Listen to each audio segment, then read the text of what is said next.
నమస్కారం. ఘంటారావానికి స్వాగతం. ముందుగా ప్రధాన అంశాలు. బీసీలకు 42% రిజర్వేషన్లపై శాసనసభలో చర్చ. అందరూ కలిసి రావాలన్న కాంగ్రెస్, మద్దతిచ్చిన బీఆర్ఎస్.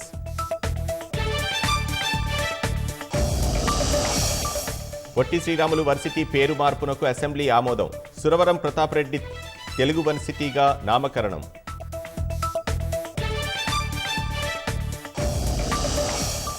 సీతారామ ప్రాజెక్టును పూర్తి చేయడమే లక్ష్యమన్న సర్కార్.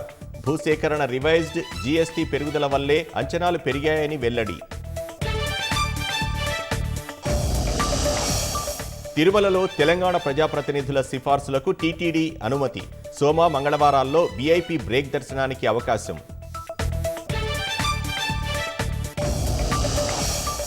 రక్షణ రంగంలో సహకారానికి ఇండియా, న్యూజిలాండ్ అంగీకారం.